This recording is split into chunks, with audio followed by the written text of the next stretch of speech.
Hola, buen día. Mi nombre es Greta Durán y hoy vamos a hablar sobre las finanzas, el presupuesto, autofinanciamientos y marketing dentro del deporte.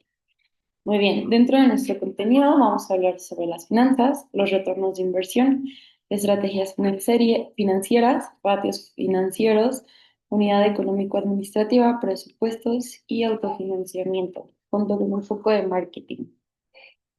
Bien, en finanzas deportivas y estructurales vamos a tener que definir la estructura financiera óptima de una entidad deportiva. Aquí va a tener una relación entre el capital propio y la financiación externa. Podemos tener una búsqueda del equilibrio financiero entre cada uno. Así vamos a minimizar, bueno, se busca más bien minimizar gastos permanentes sin afectar el crecimiento de la unidad deportiva. Tenemos el retorno de inversión, que vamos a hablar del ROI. Aquí permite medir la rentabilidad de las decisiones financieras. Vamos a tener una estructura óptima que busque los recursos permanentes donde se generan los mínimos gastos. Entonces tenemos que buscar que los gastos que sean de cada unidad deportiva sean muy mínimos. Y vamos a tener que es importante mantener reservas suficientes para la expansión o el crecimiento. Dentro de las estrategias financieras tenemos uno, mantener el nivel crediticio máximo, esa es una opción. La segunda opción es minimizar el crédito a lo estrictamente necesario. El primero es más óptimo o es mejor solo en entidades deportivas más grandes y el segundo en entidades más pequeñas o muy medianas. ¿Mm? Aquí vamos a tener que buscar un equilibrio entre liquidez, solvencia y crecimiento. Después tenemos los ratios financieros, que estos nos van a permitir analizar en detalle las finanzas estructurales. Vamos a tener tres tipos de ratio. El primero es deuda recursos propios, el segundo es de cobertura de intereses y el tercero es de carga financiera. Bien, el primero va a hablar y nos va a medir el riesgo y el equilibrio de la empresa. Esto se supone que, por ejemplo, si hay una zona pequeña y en esa zona pequeña hay dos negocios iguales, ambos van a llevar un riesgo para el negocio. Después tenemos el ratio de cobertura de intereses, que este va a medir la capacidad de pagar intereses. Aquí es importante saber cuántas veces se puede afrontar el pago de los intereses en la deuda empresarial con los beneficios antes de impuestos. Y el último, mide la capacidad de pagar una deuda total. Aquí tenemos que contemplar la devolución de la deuda más los intereses. Se entiende que la empresa no va a poder pedir más crédito para pagar el que todavía tiene vigente y el ratio será menos previsible.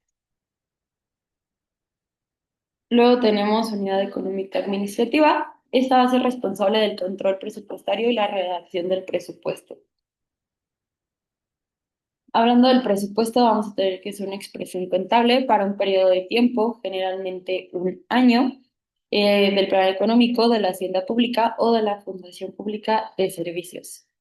Bien, tenemos cuatro fases. La primera es la elaboración del presupuesto, la segunda es la aprobación del mismo, la tercera es ejecución presupuestaria a lo largo del periodo y la cuarta es el control administrativo o interno.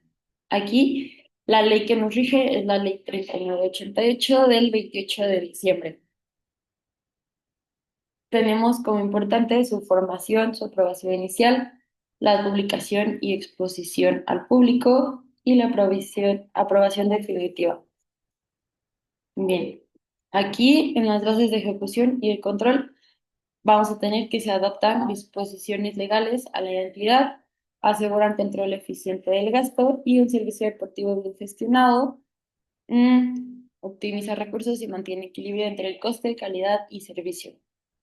Bien, estas fueron algunas ideas que saqué del texto, el cual nos mandó y sobre el cual me saqué toda la información. Y como un resumen importante y como que más me gustó fue que la gestión tiene que ser eficiente para que más personas tengan acceso a estas instalaciones de calidad sin que el coste para el municipio sea excesivo. Entonces, es importante que nuestro presupuesto sea muy importante para la planificación y el control de gastos en los servicios que vamos a otorgar.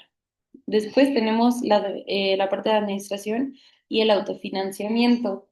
Muy bien, en la administración tenemos que el que se encarga de esta área tiene que estar pensando en planes a largo plazo, no solo a lo que va a hacer hoy, sino lo que va a hacer posteriormente.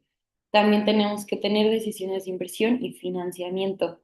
¿Esto por qué? ¿A qué se refiere? A las competencias que sean durante el periodo, al presupuesto que se va a utilizar, a las competencias que pueden ir o no, o que sí les alcanza según el presupuesto o no, y cuánto puede ser cubierto. Después de autofinanciamiento tenemos que es un grupo de personas las cuales van a aportar a un fondo en común. También esta nos va a facilitar la adquisición de bienes o servicios. Muy bien, hablando de proyectos deportivos y financiamientos públicos, vamos a tener que es una posibilidad de postular proyectos a fondos públicos o donaciones.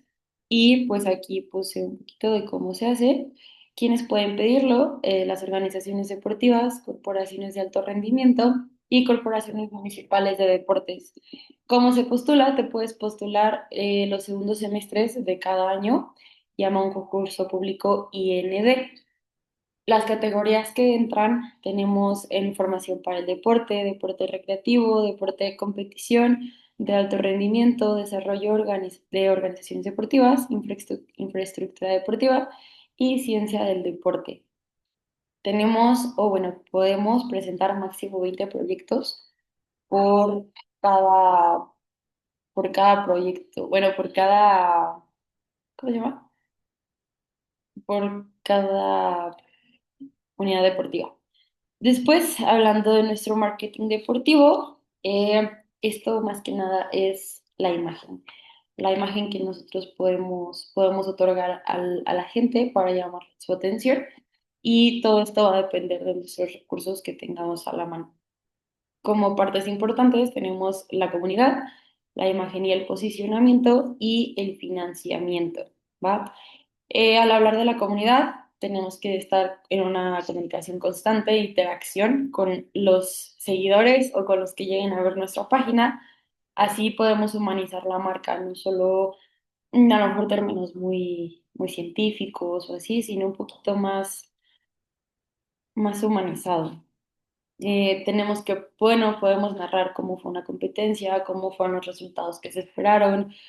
A lo mejor podemos interactuar mediante votaciones, haciendo GIF, haciendo encuestas o todo este tipo de cosas con las cuales nos ayuden a conocer también la gente que nosotros tenemos o que nos siguen y que la gente nos siga siguiendo. Hablando de imagen y posicionamiento, se está enfocado en cuidar la imagen del club o del lugar donde estamos trabajando para hacer algo más atractivo. Tiene que haber una consistencia en la marca, tiene que haber una imagen de perfil en redes sociales, algo que se distinga, algo que nos caracterice y algo que sepan que somos nosotros. Tenemos que tener mucha calidad en los contenidos, perdón, coherencia y posicionamiento de marcas. También podemos, por ejemplo, hay ejemplos donde podemos tener fotografías de cada jugador que tenemos, de cada atleta, de cada competidor. Y por último, tenemos el financiamiento, que se va a depender de la trayectoria de nuestro equipo. Podemos planificar negociaciones, podemos ofrecer retornos económicos para que a lo mejor alguien nos financie o de este tipo de cosas. Podemos buscar patrocinios, abonados o comercialización. Eso también es un poco de financiar y proponer, bueno, más bien tener algunas propuestas para ofrecer a personas o a grupos que sabemos que nos pueden financiar y así beneficiar nuestro equipo. Y listísimo, estas son las bibliografías utilizadas. Y pues nada, muchas gracias.